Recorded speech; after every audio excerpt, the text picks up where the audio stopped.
예, 오늘 본문 우리 마태복음 25장 우리 31절부터 우리 46절 말씀을 중심으로 우리 양과 우리 염소의 비유라는 제목으로 우리 함께 도전을 받았으면 좋겠습니다. 예, 그동안 이제 하나님의 나라 비유 오늘 15번째 시간인데요. 이제 하나님 나라의 비유를 이제 마치고 우리 다음 주부터는 우리 다른 주제를 가지고 우리 함께 은혜를 받았으면 좋겠습니다. 우리 새해에는 우리 금요교대가 조금 이렇게 실제적인 어떤 부분으로 조금 바뀌어질 것 같은데요. 그동안은 주로 이제 말씀 이렇게 공급하고 또 기도하는 시간 가졌다면 좀 더 이렇게 우리 개인적인 어떤 기도, 실적인 기도 우리 또 하게 되고 또 이제 기도가 좀 이렇게 될 수 있도록 이렇게 기도가 이렇게 더 깊어질 수 있도록 아마 이점에 좀 집중을 해서 이렇게 시간을 가지면 좋겠습니다. 예, 오늘 우리 마태복음 25장의 이제 사건을 보면 우리가 불렀던 찬양처럼 이제 열처녀 비유 그죠? 나오고 그 다음에 달란트 비유가 나오고요. 그리고 이어서 양과 염소의 비유를 말씀하십니다. 지금 예수님은 조금만 지나면 십자가를 치시고 이 세상을 이제 마무리할 준비를 이제 하셨죠. 그렇기 때문에 제자들과 또 함께 모인 많은 사람들에게 아주 중요한 그러면서 또 실제적인 준비를 시키는 것을 우리가 보게 되는데요. 양과 염소의 비유가 그런 맥락에서 우리가 이해를 하셔야 됩니다. 예, 우리 양과 염소의 이 비유. 어떤 사람이 양이고 어떤 사람이 염소인가. 그죠? 근데 이 양과 이 염소의 이 비유는 말이죠. 신자와 불신자를 가르는 게 아니고요. 신자들 가운데 가짜 신자와 진짜 신자를 가르는 거거든요. 목사님 그런 게 어디 있어요? 성경에 있죠. 왜냐하면 지금 염소 무리에 속한 사람들도 말이죠. 예수님을 뭐라 부릅니까? 주여 주여 부릅니다. 주여 언제 목마를 때에 헐벗을 때에 우리가 관심 안 가졌습니까? 똑같이 주여 주여 하거든요. 그래서 그런 구분이라는 걸 우리가 생각하셔야 되고요. 예수님께서는 반드시 다시 오십니다. 항상 우리가 그걸 염두에 두고 준비를 하셔야 되거든요. 내 인생의 마지막 순간도 찾아오고요. 예수님께서 반드시 다시 오신다. 또 뿐만 아니라 예수님 다시 오실 때 무슨 일이 일어나죠? 우리는요, 부활을 하게 됩니다. 육체적으로도 부활하게 되고 그래서 변화된 육체가 되고 영과 연합되어서 주님 앞에 서게 되죠. 주님 앞에 서서 우리가 어떤 일들을 치루해야 될까요? 바로 우리 마태복음 25장 31절 말씀 우리 같이 한번 읽겠습니다. 시작. 인자가 자기 영광으로 모든 천사와 함께 올 때에 자기 영광의 보좌에 앉으리. 32절. 모든 민족을 그 앞에 모으고 각각 구분하기를 목자가 양과 염소를 구분한 것 같이 하여. 예수님께서 초림하실 때는 우리를 구원하시기 위해서 오셨지만 예수님 재림하실 때는요, 심판하기 위해서 오신다는 거죠. 그 차이를 아셔야 됩니다. 또 예수님이 초림하실 때는 말이죠, 2000년에 오실 때는 공개적으로 오시지 않으시고 사실은 좀 은밀하게 오셨다고 해도 과언이 아닙니다. 그런데 예수님 다시 오실 때는요, 공개적으로 오십니다. 그런데 어떤 분들은 예수님이 초림 때 이렇게 오신 것처럼 이미 예수님이 오시는데 사람들이 몰라본다는 거죠. 이단들이 전부 다 그런 쪽으로 몰고 가거든요. 그러나 다시 오실 주님은 공개적으로 오십니다. 천사들과 함께 오시죠. 그때 어떤 일이 일어나나요? 죽은 자들이 다시 살아나죠. 그죠? 천사들이 이제 모든 민족들을 주님의 보좌 앞으로, 주님 앞으로 다 이렇게 모읍니다. 그죠? 그리고 심판을 하시는데요. 오늘 본문에서는 두 부류로 나눠지죠. 첫 번째 부류는 양 부류, 또 두 번째 부류는 염소 부류, 이렇게 나눠지는데요. 양과 염소 부류로 이렇게 나눠집니다. 근데 그 양은 어느 편이에요? 오른편에. 그죠? 염소는 말이죠. 왼편에. 성경에서 이렇게 오른쪽은 상당히 이제 이렇게 좋은, 긍정적인 그런 방향인 것을 보게 됩니다. 그죠? 오른편은 복받을 자들이고, 왼편은 저주받는, 벌을 받는 그런 것을 우리가 보게 되는데요. 그런데 이 심판은 말이죠, 뭐 중간에 바뀔 수 있는 것일까요? 아니면 그냥 픽스 되는 것일까요? 중간에 바뀔 가능성이 있습니까? 없습니까? 그래서 우리 이 부분을 우리가 이렇게 여행을 가기 위해서도 뭐 우리 유럽 같은 데 가면은 집이 많잖아요. 얼마나 뭐 이렇게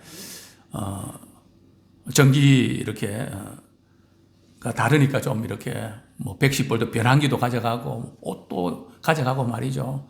그 이렇게 한 보름 가는데도 얼마나 짐이 트렁크에 잔뜩 넣고 가잖아요. 그죠? 그렇다면 우리는 영혼을 위해서는 우리는 어떤 준비를 하며 살아야 될까? 그죠? 잠시 동안 있는 이 세상에 사는 동안에도 그렇게 많은 준비를 하는데, 근데 많은 분들이 영혼의 때를 위한 준비는 대단히 소홀한, 물론 눈에 보이지 않는 세계라서 그럴 수 있는데, 우리 하나님의 말씀을 알아가면 알아갈수록 우리에게서 가장 중요한 것은 영원한 준비에 실패하면 안 된다는 거죠. 다른 건 몰라도 46절 말씀을 우리 같이 한번 읽겠습니다. 시작. 그들은 영벌에, 의인들은 영생에 들어가리라 하시니라. 영벌이 뭡니까? 영원한 형벌이죠. 영생은요, 영원한 생명이죠. 그러니까 다시 돌이킬 수 없는, 그죠? 바뀔 수도 없는, 그죠? 완전히 픽스 된 거란 말이죠. 그죠? 도대체 바꿀 수 없는, 언제요? 우리 이 세상에서 우리 어떻게 했는가에 따라서 영원한 생명이 결정이 된단 말이죠. 그죠?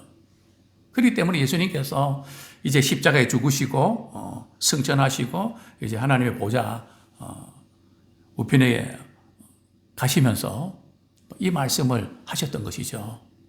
양과 염소의 비유를 이렇게 말씀하셨는데 영원한 분리 현상들이 나타난다.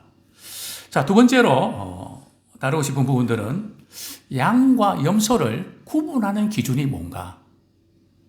양과 염소는 우리가 어떻게 구분할 수가 있을까요? 참 이 양, 염소를 구분하는 게 쉽지 않다 그럽니다. 왜냐하면 팔레스타인에 가면 양과 염소를 섞어서 키우거든요. 그죠? 그래서 이제 섞어서 이렇게 키우는데, 이 밤에 되면 양과 염소가 말이죠, 조금 특징이 다릅니다. 추위에 강한 짐승이 뭘까요? 양일까요? 염소일까요? 뭐 아무래도 생긴 구조로 봐서 양털을 입고 있는데 추위 타겠습니까? 그죠? 그러니까 양들은 말이죠, 추위를 잘 견디고, 그리고 탁 트인 데서 이렇게 지내는 걸 좋아합니다. 그죠? 그래서 이제 양들은 이런 특징 때문에 양들을 이렇게 잠자리를 이렇게 정해주고, 또 염소는 말이죠, 추위에 약합니다. 그래서 이제 안쪽으로 바람도 들어오지 않는 그런 곳에 염소들이 잠을 자게 하죠. 이제 낮에 말이죠. 밖에 나가서 풀을 먹고 이렇게 지내다가 밤이 되면 이제 목자가 말이죠. 긴 막대기로 이제 자기들의 집을 찾아줍니다. 어떻게 찾아오는가 하면 자기 앞으로 양들이 오면 말이죠. 그 긴 막대기로 오른쪽 머리를 톡톡 칩니다. 그러면 이제 양들은 오른쪽으로 가거든요. 염소는요, 왼쪽을 톡톡 치면 왼쪽으로 갑니다. 그래서 밤에 이제 양과 염소가 이제 분리되어서 이제 잠을 자게 되죠. 그죠? 당시에 참 그런 광경들을 이렇게 다 알기 때문에 예수님께서 이 비유를 이제 말씀을 이제 하시는데요. 자, 먼저 우리 양의 부류에게 말이죠. 이제 칭찬하는 말씀이 나오는데 34절부터 36절까지 우리 같이 한번 읽겠습니다. 시작. 그때에 임금이 그 오른편에 있는 자들에게 이르시되 내 아버지께 복받을 자들이여 나와 창세로부터 너희를 위하여 예비된 나라를 상속받으라. 내가 줄일 때에 너희가 먹을 것을 주었고 목마를 때에 마시게 하였고 나그네 되었을 때에 영접하였고 헐벗을 때에 옷을 입혔고 병들었을 때에 돌보았고 옥에 갇혔을 때에 와서 보았느니라. 양과 염소의 비유에서 말이죠. 이렇게 그 인자, 처음에 우리 31절에 보면 인자가 나옵니다. 여기서 인자는 누구를 가리킬까요? 바로 예수님을 가리키죠. 자, 그런데 34절에 보면 그 인자라는 표현이 말이죠. 어떤 단어로 바뀌어집니까? 그때의 임금이. 왜요? 예수님께서 이제 재림하실 때는 하나님 나라 완성이 되거든요. 하나님 나라 왕국의 왕이 되시잖아요. 그러니까 임금이죠. 그래서 표현이 이제 바뀌게 되는데요. 그 오른편에 있는 자들에게 내 아버지께 복받을 자들이요. 하나님으로부터 여러분들은 복을 받을 사람들입니다. 창세로부터 너희를 위하여 예비된 나라, 하나님의 나라, 즉 천국을 당신들은 상속받게 될 것입니다. 이렇게 축복을 하시죠. 그 이유가 뭘까요? 내가 줄일 때에 먹을 거 주었고 목마를 때 마시게 했고 나그네 됐을 때 영접했고 옷 벗었을 때에 헐벗었을 때 옷을 입혔고 병들었을 때 돌보았고 옥에 갇혔을 때 와서 돌아보았다. 자, 그런데 문제는 말이죠. 이제 의인들이 이제 이 양들 부류에 속한 사람들 표현이 말이죠. 의인. 그죠? 의인들이 이렇게 대답합니다. 우리는 그런 적 없는데요. 언제 저희들이 주님 앞에 주님이 그런 상황 속에서 우리가 이렇게 옷도 입혀드렸고 감옥에 또 가서 돌봐드리기도 하고 그런 적이 없는데요. 그때 우리 주님이 뭐라고 말씀하십니까? 40절 말씀 같이 읽겠습니다. 시작. 임금이 대답하여 이르시되 내가 진실로 너희에게 이르노니 너희가 내 형제 중에 지극히 작은 자 하나에게 한 것이 곧 내게 한 것이니라 하시고. 바로 이제 이 대목입니다. 예수님께는 직접 이렇게 한 것은 아닌데, 그죠? 지극히 작은 자 한 사람에게 한 것이 곧 누구에게 한 것이라고요? 내게 한 것이다. 그러니까 지금 이 의인들은 말이죠. 예수님께 했다고 생각하지 않는데 자신도 모르는 사이에 그 일이 누구에게 한 것이 됐다고요? 예수님께 한 것이 됐단 말이죠. 자, 문제는 여기서 좀 해석해야 될 부분들이 이 지극히 작은 자가 누군가? 그죠? 이 세상에서 헐벗고 굶주리고 이런 많은 사람들을 가리키는 걸까요?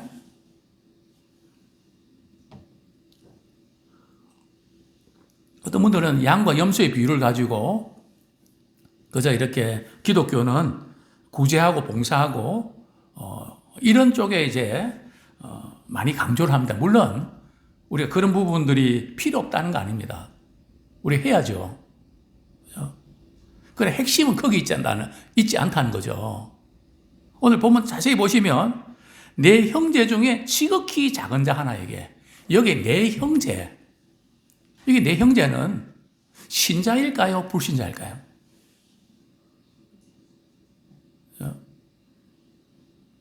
신자입니다. 1차적으로. 또 여기에서 예수님께서 이 지극히 작은 자라고 표현할 때 1차적으로 누구를 가르친지 아십니까? 바로 예수님의 제자들을 가르칩니다. 복음을 전하면서 많은 핍박과 어려움을 겪게 될 아시고 이 지극히 작은 자의 한 것이 곧 내게 한 것이다. 그렇게 말씀하셨죠. 오늘날 적용한다면 주의 복음을 위해서 수고하고 섬기는 분들, 또 믿음의 식구들 가운데 참 주님의 사랑에 관심이 필요한 사람들, 그 사람들에게 한 것이 곧 내게 한 것이다.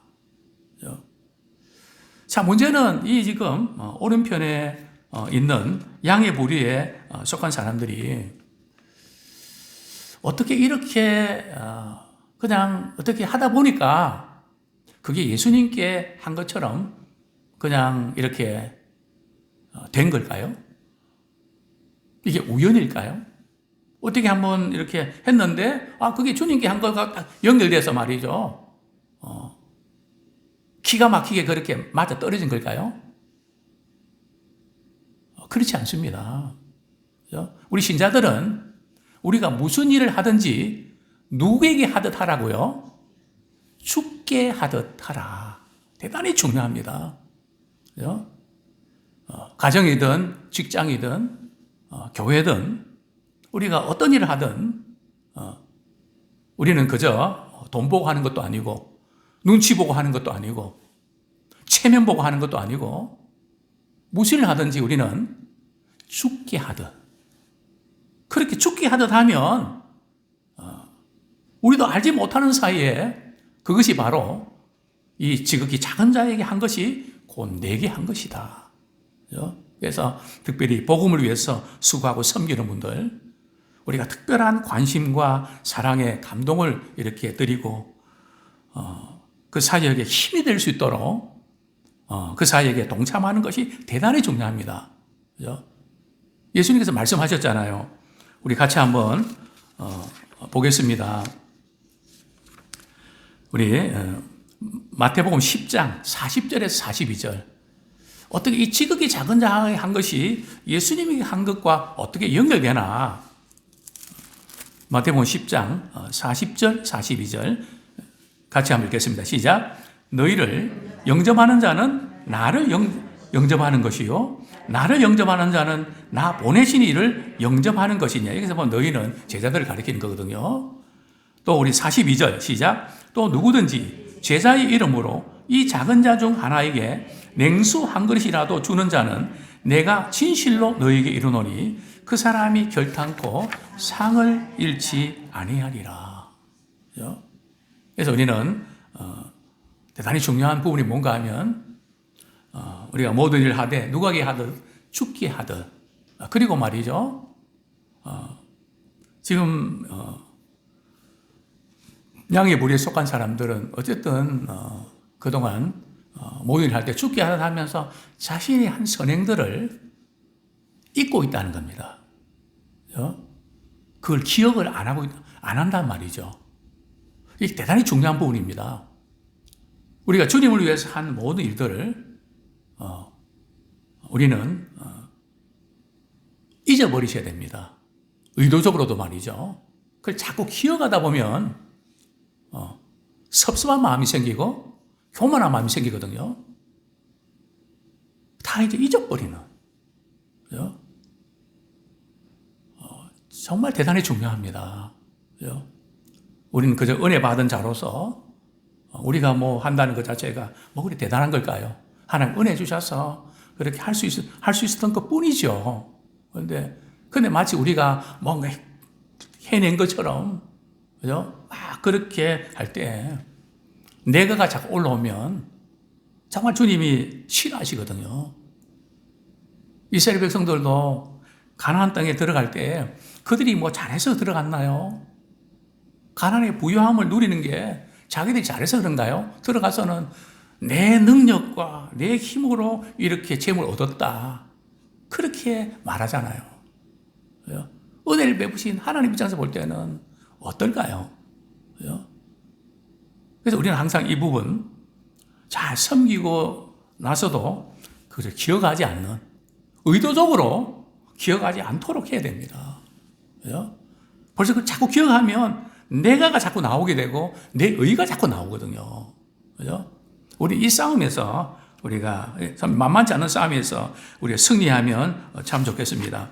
자, 두 번째로 왼편의 염소의 부류에 속한 자들에게도 이렇게 말씀하시죠. 자, 우리 41절 말씀 같이 읽겠습니다. 시작.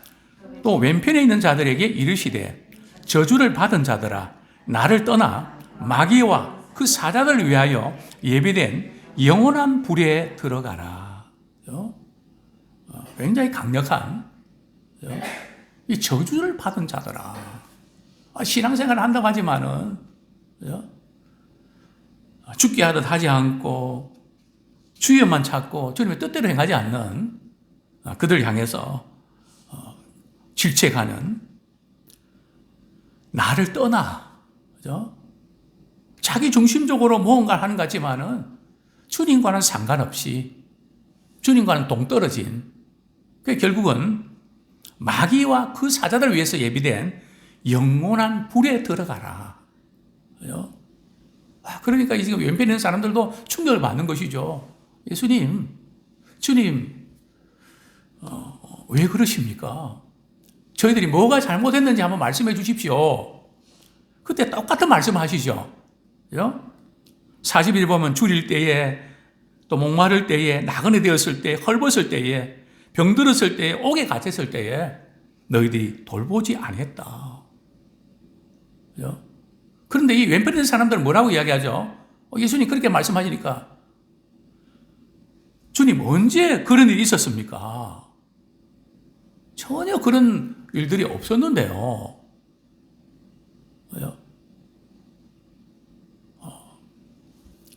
그래, 주님 뭐라고 말씀하십니까? 똑같이 말씀하시죠. 45절 말씀 시작. 이에 임금이 대답하여 이르시되 내가 진실로 너희에게 이르노니 이 지극히 작은 자 하나에게 하지 아니하는 것이 곧 내게 하지 아니한 것이니라 하시니니. 이 왼쪽에 있는 불에 있는 사람들은 자기 이해관계에서 얽혀서 살았던, 주위에 있는 분들에게는 또 복음을 위해서는 아무런 관심이 없는, 그냥 오로지 자기 중심적으로 주변에 있는 고통받는 분들에게 관심이 없는, 그것 때문에 우리 그리스도인들은, 우리 성도님들은 우리가 지치기 때문에 같이 아파야 되거든요. 같이 고통당하고 힘들어하고 어쩔 줄 몰라 하고.